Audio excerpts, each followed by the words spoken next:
যতবার আমি আমার এই ক্ষেতের কাছে আসি ততবার আমাকে নতুনত্ব লাগে, ততবার আমাকে ভিন্ন রকম কিছু লাগে, ততবার আমাকে খুব প্রফুল্ল লাগে। কারণটা হচ্ছে কি জানেন, যখন ক্ষেতে আসলে ভালো ফলন আসে তখন চাষির মনে আসলে অনেক খুশি লাগে।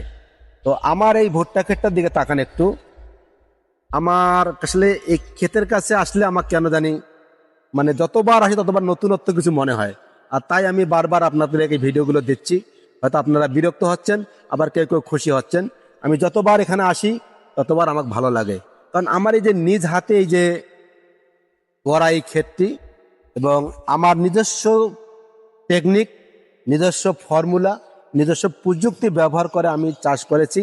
এবং আমি এখন পর্যন্ত আমার মেথড, আমার ফর্মুলা, আমার পদ্ধতি আমার খুব আমি স্যাটিসফাই, আমাকে খুব ভালো লাগে। কারণ আমি এই ক্ষেত্রটাতে আমি আমার নিজস্ব কিছু আইডিয়া, আমার নিজস্ব কিছু চিন্তা সেখানে আমি প্রয়োগ করেছি। আর যার ফলে আমার খরচ বলতে গেলে আপনারা যেভাবে চাষাবাদ করেন আপনাদের অর্ধেকেরও কম হবে আমার খরচ। কিন্তু ভুট্টা আপনারা দেখুন কীরকম হয়েছে, আপনারা এটা মূল্যায়ন করবেন।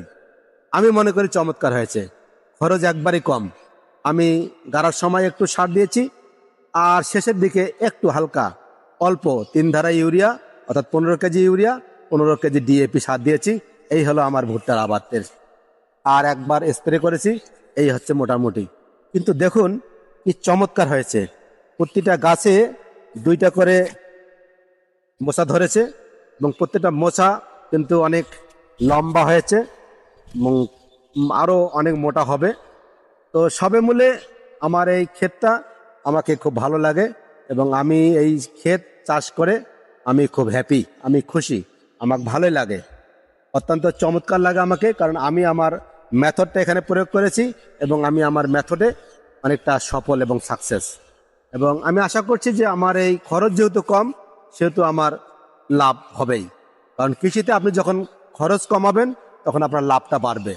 তো যাই হোক, সবাই একটু চিন্তা করুন কি করে আমরা কম খরচে আমরা বেশি প্রোডাকশন করতে পারি। তো এবং নিজস্ব কিছু আপনার আইডিয়া ব্যবহার করতে পারেন। তো আপনাদের কেমন লাগতেছে অবশ্যই কমেন্টে জানাবেন। আর এরকম যদি নতুনত্ব কোনো ভিডিও চান তাহলে অবশ্যই আমার সাথে থাকবেন, আমার চ্যানেলটি সাবস্ক্রাইব করবেন। ধন্যবাদ সবাইকে।